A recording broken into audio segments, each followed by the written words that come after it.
Previously on Balls. We're going to be talking to Brandon from tokodds.com, the people that help us put this show out. We're going to be talking the odds on the Scottish Open Golf, which is the preview tournament really to the Open. And we're going to be talking about the Ashes. I'm trying to get the Ashes on the big television screen here at Balls, so we can just keep up with that, because obviously massive rivalry, one of the oldest rivalries in sport.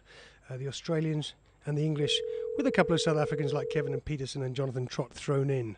Matt Pryor also born in South Africa. Brandon, I believe that you're on the line. Is that you, Brandon? Yes, Brandon, it's Neal Collins from Bollockz, Balls Radio. We're looking at top odds. We're looking at my great passion, which is sports betting. It was so big for me in Britain to bet on every sport, while it was going on.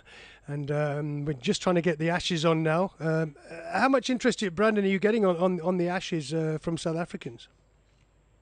Oh, the Ashes is always a big series, England and Australia, the inventors of Test cricket, as they call it. So we get a lot of interest. Guys have been piling on England this year. I don't know. They don't think Australia, are as strong as they used to be. And I don't know if you watched the first day of this test. I didn't miss a ball, mate. I didn't miss a bloody ball.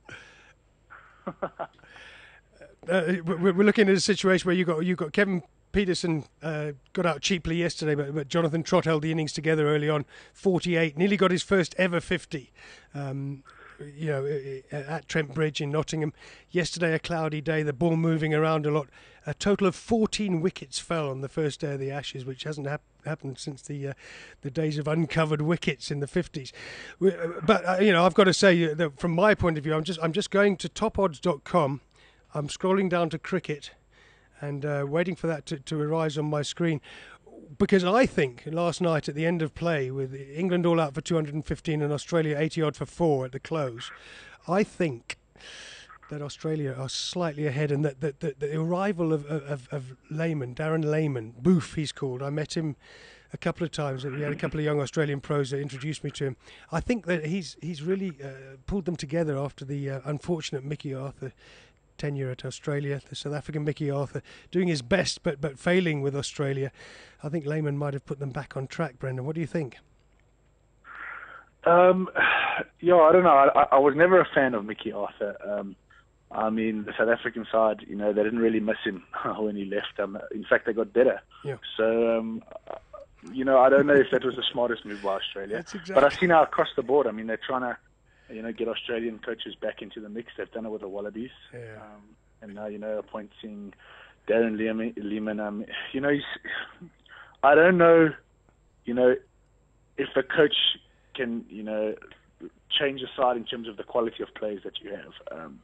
I just think Australia's lacking that little bit of quality that we used to. I don't know if the coach is going to make much of a difference, but England at home, daunting prospect in test matches. And I think we saw that on day one. I don't know how it's going to pan out today. No. I'm not sure what the conditions are out there. But Jimmy Anderson was swinging that cricket ball yesterday, and it's going to be tough for Australia to even get to that 215. I think. I think in those conditions, Jimmy Anderson, number 7 in the world at the moment, just behind Graham Swan.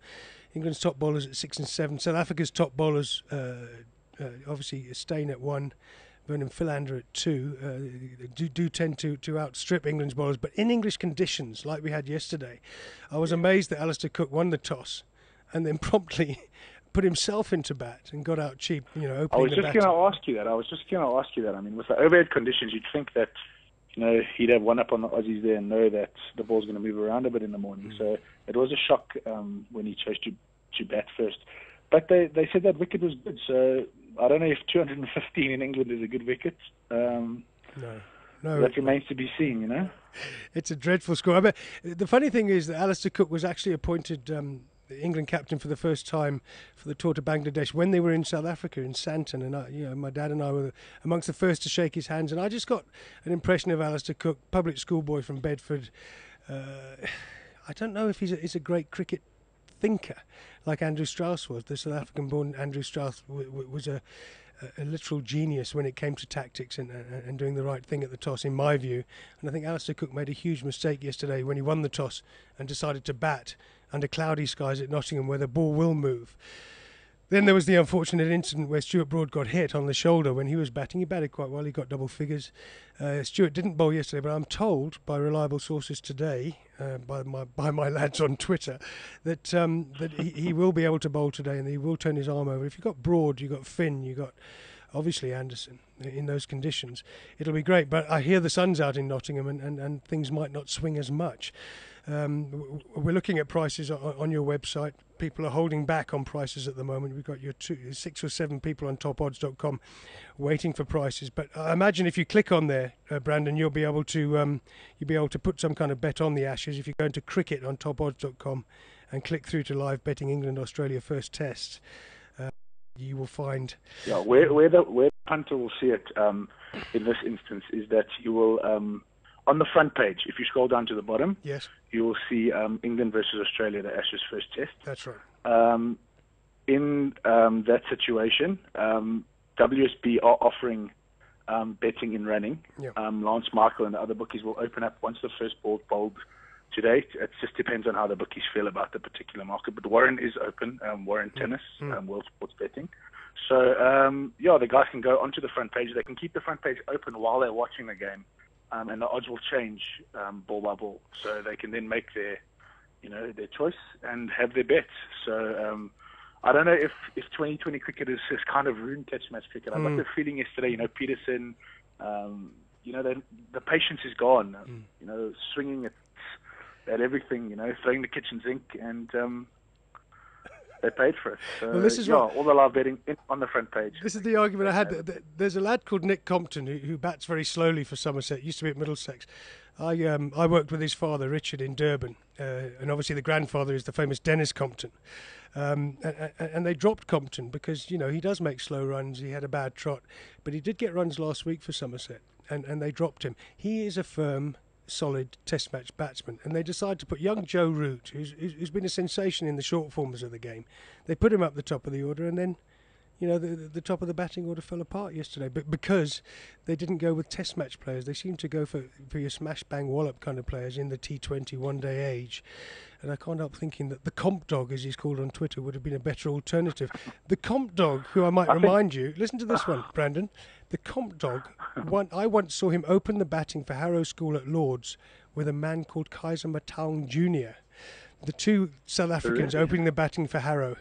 And Kaiser Mataung Jr., I spoke to him a while ago about this. He said that Ali Bakar was desperate for him to play cricket for South Africa, and he ended up playing football, obviously, because his dad runs Kaiser Chiefs. But, that's the choices you make now. In the days of Test cricket, you go for the people with the big names that get quick runs, and you get all out for 215 and put Australia in the driving seat. That's my take on yesterday's play. I think South Africa have got it right in terms of Test matches. They're not scared to shake the side up. Put the guys in there that can spend time at the wicket. And I think that's what England lacked yesterday. Jonathan Trott's that type of player, so he was the star of the innings, if you can call him that. And I just thought he'd go on, and he never. So the conditions might have been tougher than we thought, in terms as a punter. Yeah, no, agreed. I'm going through your other odds here, Brandon, on topadds.com, looking for interesting bets. Obviously, the Casafa Cup football, we're not going to dwell on, because South Africa going with a very unusual squad and playing this semi-final against Namibia in Lusaka on Saturday, with the odds for that probably not going to be picked up very much. But the interesting one for me, Brandon, is the Scottish Open Golf, which acts as a kind of a preview to the Open. Not all the big players play, but it's a very different course to a links course, Loch Lomond, where they're playing. But I've just gone into golf on topadds.com, and I've gone into your outright win on the Scottish Open, and I'm looking here at a man called Ernest Else from the East Strand. I had a feeling you were going to say West. that. What is he? Oh, he's East Strand, isn't he? He was a Germiston boy, wasn't he? He went to Germiston Hill School, good tennis player. I remember speaking to his mum when he first started. Ernie is 16-1 for the Scottish Open. Let me just explain to the punters what you're seeing on that page. Okay, because the tournament has started already. It's teed off today. Some bookies choose to offer in running, some bookies don't. But generally, these markets will close within the next half an hour as guys tee off. As you can see, some markets are empty, some markets are closed. I see that. So just so that they know there, but the market is open every evening after the final 4-ball or 3-ball has played. So they can follow the betting right through the tournament. But, yeah, I think, Ernie always does well, in betting. So... Ernie's 16 to 1. That makes him the favourite for the Scottish Open. I mean, obviously, we haven't got all the big names there. Certainly, if you look right down the list, Tiger Woods is not playing in the Scottish Open. Ernie's the favourite, 16 to 1. We've got a few guys in at 20 to 1, like Phil Mickelson will be playing in the Scottish Open. And we've got a 25 to 1 on Thomas Bjorn, one of the great Scandinavians that loves his British conditions. And then we've got this Brandon Grace. I see we're at 100 to 1 on Brandon Grace. 33 to 1 on Brandon Grace. And any ideas? I'm going to have a quick look. I'm going to move back one, and I'm going to look at the Open odds. They're already up, aren't they, somewhere? Hey, Brandon, who would your money be on, given that golf is probably the hardest thing to bet on in the world? My advice for any punter with golf is take the guy with the biggest price who has the best chance. Because, I mean, if you get in early and, your guy's in the top 10, it's massive value. It's massive value. But it is hard to find that golfer that's going to stay there. I mean, I've lost so much money on Lee Westwood this year. He's always there and thereabouts, and he seems to just throw it away. So maybe him giving the Scottish Opens a bit of it's a good thing, giving that a skip, get his mind on the Open, because he's due for a major win. I mean, and that would be the major that I'm sure is on top of his lists. It would be, because Darren Clarke obviously broke his major duck. He's in the same Chubby Chandler stable as I think Andrew Flintoff, the cricketer, was part of that. He was Chubby Chandler's man as well. He's a great big sporting agent. I thought he was a boxer. Flintoff, the boxing cricketer, and Darren Clarke, Lee Westwood, they're all quite big lads. And Chubby Chandler's quite a big agent. And it was quite interesting that Lee Westwood, he's had his ups and downs. But like you say, he's always there, but never quite comes to the party at the majors. He's come so close. I think he's got a couple of runners-up spots and a couple of thirds and fourths. We don't have many odds for the British Open itself. I'm looking down the list here. Paul Casey, obviously, generally worth mentioning. Generally, those odds will come out closer to the time. The bookies want to see how guys go in the John Deere Classic, which is happening in America as well this weekend. Right. A lot of those guys will fly over, for the Open, and they want to see how they go in the Scottish Open. I mean, if Ernie does well this weekend, I don't think he's a 16 to 1 shot. I think it's going to be much harder than that, and I wouldn't take 16 to 1. I'd be looking for 30 to 1 before I back Ernie. I think he's been playing good golf, but the Open's a different animal. So, absolutely. You got to have all the facets of the game right. And I wouldn't discount Tiger Woods. I think he's been very quiet, and it just might suit him. Yeah, he's doing his quiet thing. He's not playing in the John Deere either. The John Deere is the American kind of warm-up for the Open. And, of course, the Scottish Open is the kind of more European one, although players do go over early like Mickelson has. And Tiger tends to take the quiet option. I think last year or the year before he went to Ireland and played a couple of rounds there and got to the Open venue very early. And I think in these situations, I remember backing Vijay Singh at 40 to 1 to win anything one season on the European and USA Tour, and winning, because at that time he wasn't very well known. This is about 10, 15 years ago. I'm looking through the odds, generally on golf, looking at Steve Stricker, who's got to be a good bet for the John Deere. He's 13 to 2 for the John Deere. And obviously the winner from America and the winner from Scotland this week will go into the Open with vastly reduced odds. So it's almost like you'd be looking at the guy that did quite well but not too well this week for the Open. Yeah, I don't know if I follow a winner. It's hard to win 2 weeks in a row. Yeah. But your guys finishing in the top 15, making a run on the final day, those are the guys you want to follow. Their golf's coming right. Their head seems to be there. So, yeah, I don't know if I'd back a winner. I actually hope Ernie, doesn't do too well in the Scottish Open, because we'll get better odds on him, to defend his British Open title. No, exactly, mate. Exactly.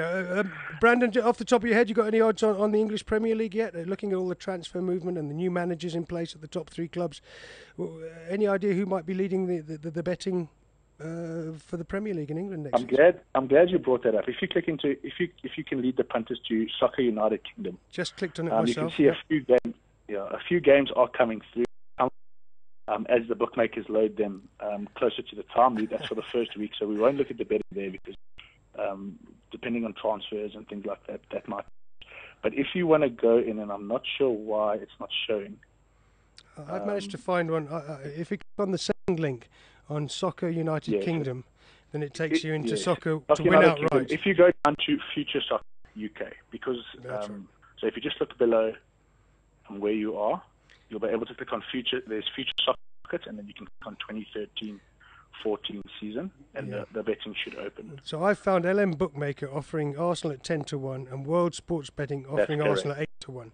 And I want to tell my West Ham friends, all my British journalist friends are all West Ham fans. It's something that happens. Lee Clayton, Paul McCarthy, all the big football writers in England are West Ham fans. They are quoted at 2,000-1 at the moment to win the English Premier League next season. That is a ridiculous bet, and everyone should get on it. There's always a chance for the blowing bubbles people. Mark Hughes and Stoke. Jeez. Go on, Brendan. I think if you guys want to back West Ham, rather put money in the middle of your table and set it on fire.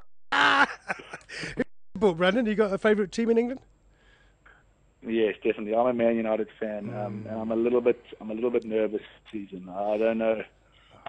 Mate. I don't know how they can be offering Man United at 22-10 along Man City.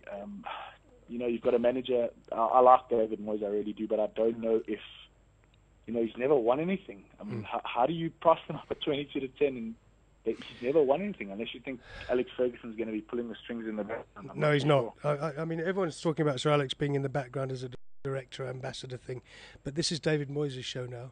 David has made it quite clear he's employed Phil Neville as his assistant. He's given Ryan Giggs a coaching stroke player berth.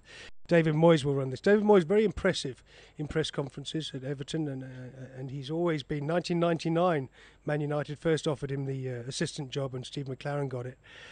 We're looking at Man United under David Moyes, new manager. Manchester City under new manager Manuel Pellegrini.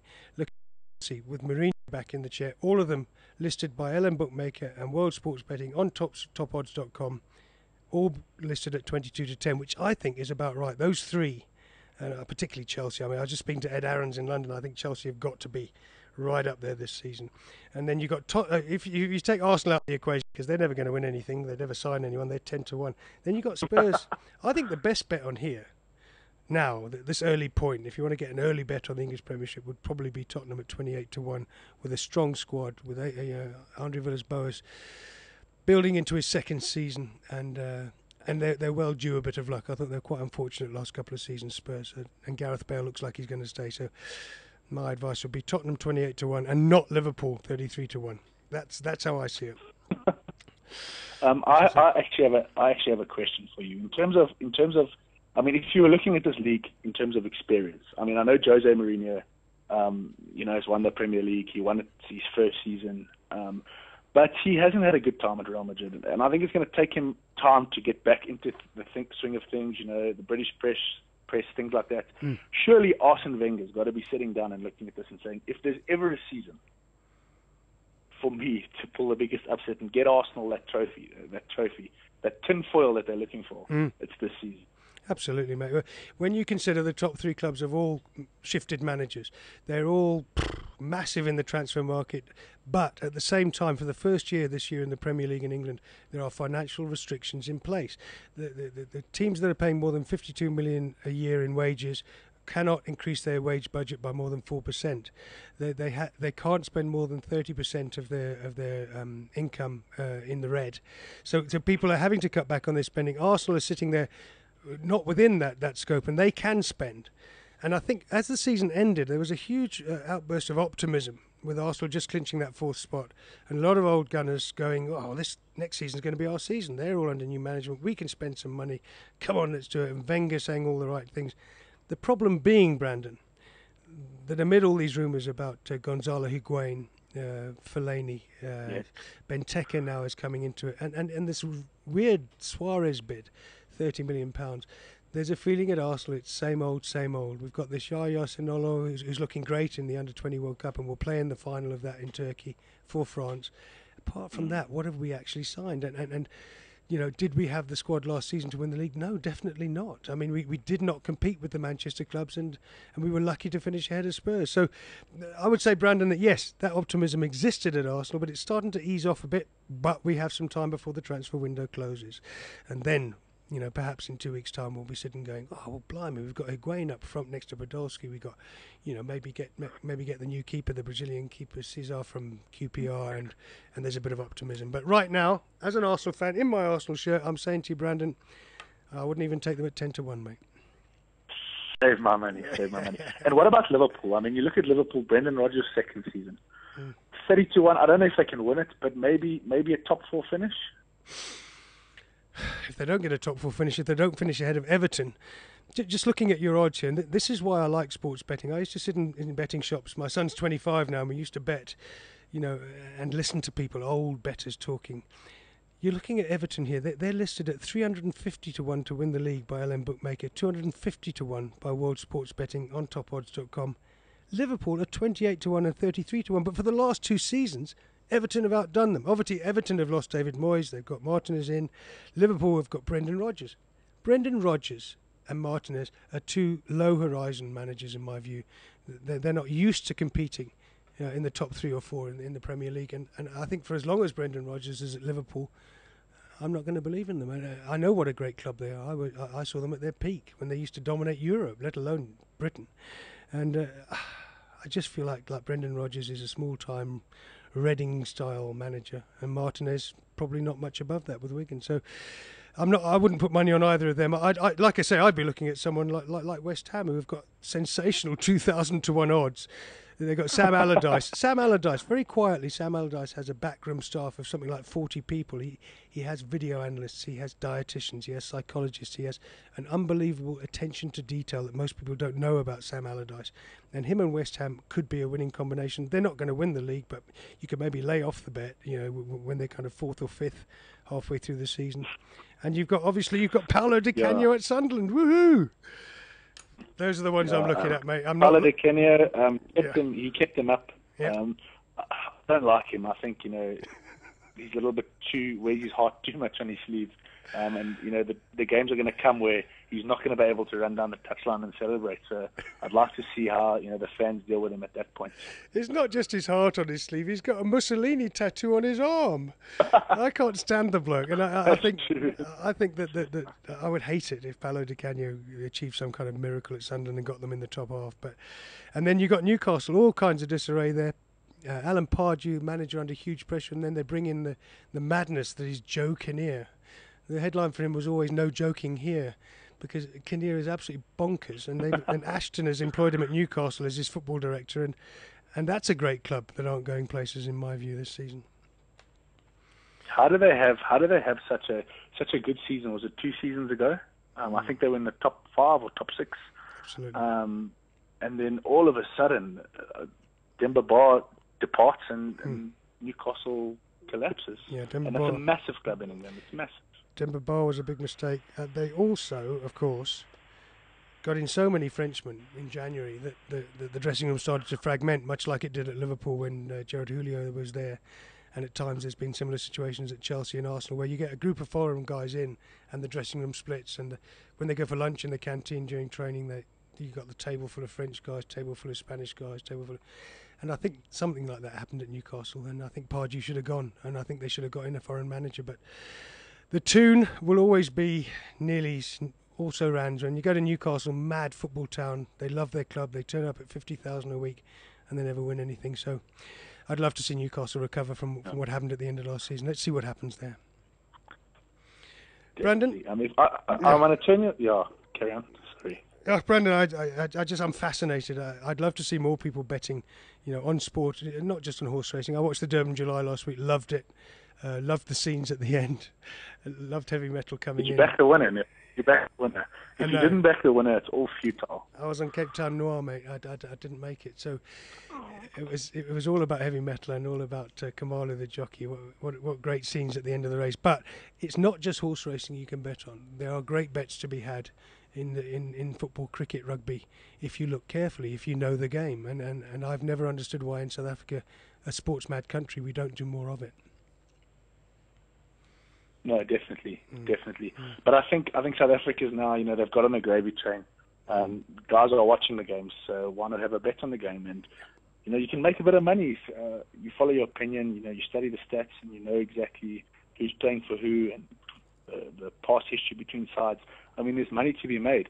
If you want to have a look, I know you're soccer mad, so there's a tournament going on at the moment, and I don't know if you follow the South American football, but the CONCACAF Gold Cup. Now, Yes. I've been scrolling through the markets on Top Odds, and I found Mexico at 4-10 to beat Canada. Now, I don't know how good Canada can they even play football. Yeah, I know how good they are. They got beaten by Martinique, which is a country where a volcano exploded and left only about 15 people there. And Martinique beat them 1-0 with a stonking goal from 40 yards last week. But at the same time, Mexico got upset as well. So the CONCACAF Gold Cup is a very, very interesting trophy because things in CONCACAF aren't always what they appear. And it's always been something that I steer clear of betting, you know, because the USA are always dominant there. You've got the West Indian Islands will also compete in that. But yeah, I mean, Mexico have got to be, you know, up there or thereabouts, having qualified for the Confed Cup, you know, as CONCACAF champions. You'd really think about putting money on Mexico, looking at the odds that I'm seeing here.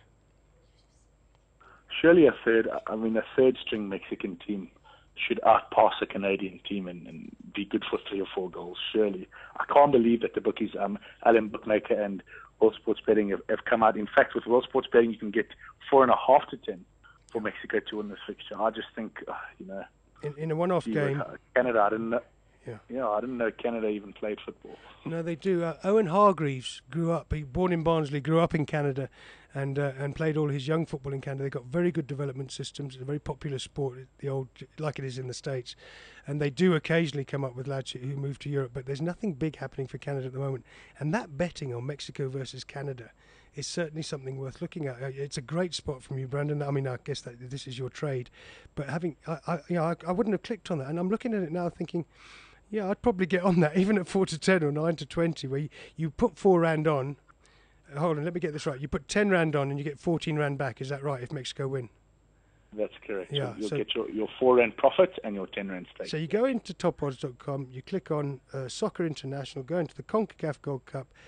You look at LM Bookmaker and World Sports Betting. They're both here, and they're offering 4-10 and 9-20. So if you lumped on £100, you get £140 back guaranteed. There's no way Canada are going to beat Mexico. So great spot, Brandon, and that's why sports betting is interesting. Oh, most definitely. You know, like I said, if you look around, go through the Top Odds website, find a fixture, and there's always money to be made. Yeah. Always. You just got to be prepared to put your money down. It is a short price for Mexico, but I think, gee whiz, with 9 men on the field, they'll win Canada. Absolutely. Brandon, always good to talk to you. Topodds.com. They help us on Bollockz and they help us on Bulls Radio. And Brandon, we'll be speaking to you over the coming weeks as the PSL and the EPL and the rest of the European leagues get up and running. Thanks a lot, Neil. Have a good day. Okay, Brandon. See you, mate. Check. Thanks a minute. This is Bulls Visual Radio.